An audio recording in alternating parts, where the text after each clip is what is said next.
एक समय की बात है। एक गांव में एक छोटे से परिवार में जन्मे एक लड़के की कहानी है।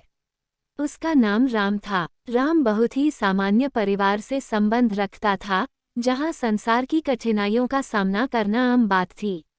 हालांकि उसके माता पिता हमेशा उसे ज्ञान और शिक्षा की महत्वाकांक्षा रखते थे।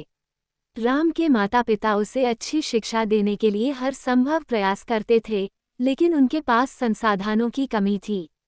फिर भी उन्होंने अपने सभी संभावित संसाधनों को जुटाकर राम को अच्छी स्कूल में भर्ती करवाया। राम ने अपने माता पिता की उम्मीदों को समझा और अपनी पढ़ाई में ध्यान देने का वचन दिया। राम को स्कूल में पढ़ाई करते हुए वक्त बिताने का अद्वितीय आनंद मिला। उसने अपने शिक्षकों के निरंतर मार्गदर्शन और प्रेरणा के साथ बढ़ते ज्ञान को ग्रहण किया।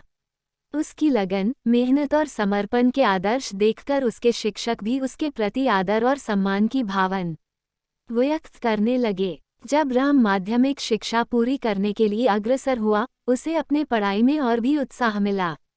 वह अपनी आवश्यकताओं को पूरा करने के लिए रातों रात पढ़ाई करता था और इसके बावजूद वह उच्चतर अंक प्राप्त करने में सफल रहा।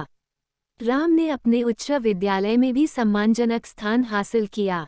उसकी अद्वितीय प्रदर्शन के चलते एक अंतर्राष्ट्रीय विश्वविद्यालय ने उसे छात्रावास में नई प्रवेश दिया। ये राम के लिए एक महत्वपूर्ण कदम था और उसकी शिक्षा में एक नया मोड़ लाया। विश्वविद्यालय में रहते हुए राम ने अपनी अध्ययन से संतुष्टि और आनंद महसूस किया।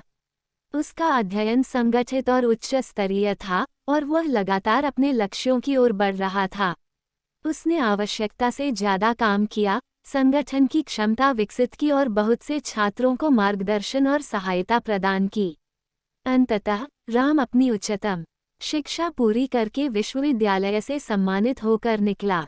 उसने अपनी प्रशंसा और मान्यता के साथ एक महान पद प्राप्त किया और उसकी सफलता और कौशल को देखते हुए कई नौजवानों को प्रेरित किया।